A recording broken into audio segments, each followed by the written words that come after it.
कोल्हापूर जिल्ह्यातील शेतकऱ्यांना 50,000 रुपये प्रोत्साहनपर अनुदान मिळाले नाही। यामुळे मनसेच्या वतीने विभागीय सहनिबंध ऑफिससमोर 5 दिवसांपासून आमरण उपोषण सुरू आहे।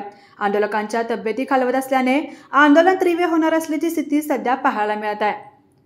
या आंदोलनाला पाठिंबा देऊन लेखाजोखा करण्यासाठी मनसेचे नेते दिलीप धोत्रे, शेतकरी सेनेचे प्रदेशाध्यक्ष संतोष नागरगोजे यांनी संबंधितांना जाब विचारला। यात त्यांना काही समाधानकारक उत्तरं मिळाले नसल्याने आंदोलन तीव्र करण्यात येणार असल्याचे प्रसाद पाटील यांनी तारा न्यूजशी बोलताना सांगितले।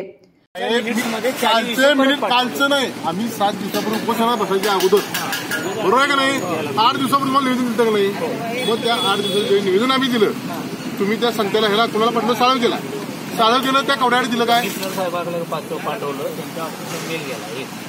तुम्ही फॉलोअप घेतला काय, फोटो गावात तुम्ही काय पाठवलं की नाही, फोन करायचा हा फॉलोअप म्हणतोय। तुम्हाला जो 1,00,000 पगार आहे ह्या फॉलोअपसाठी ही गाडी बसायला ऑफिस दिलंय मोठं आणि 10-20 कर्मचारी दिल्यात, कशाला दिल्यात काय आधी वाहने धुवायला होत्या घरात नेऊन।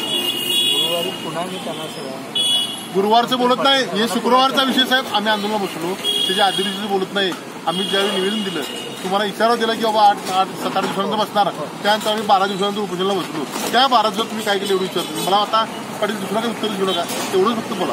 मी फोन केला कुणाला त्या कवडेला आणि तसं मला लिहून द्या उद्या, मी कवडेला फोन केला आणि सांगून केला तुम्ही काय केलं ते आमचं मग आम्ही बघतो त्याला। तुम्ही तुमचा आता बाजू काढू नका, मला या प्रश्न उत्तर मला पाहिजे आता। लवकरच मार्ग मोकळा केला जाईल म्हणून संबंधितांनी सांगितलं असता असला निर्णय नको, ठोस उपाययोजना करा तरच मनसेचे उपोषण मागे घेऊन अन्यथा आंदोलन तीव्र करू असा कडक इशारा मनसेच्या वतीने अधिकाऱ्यांना देण्यात आला।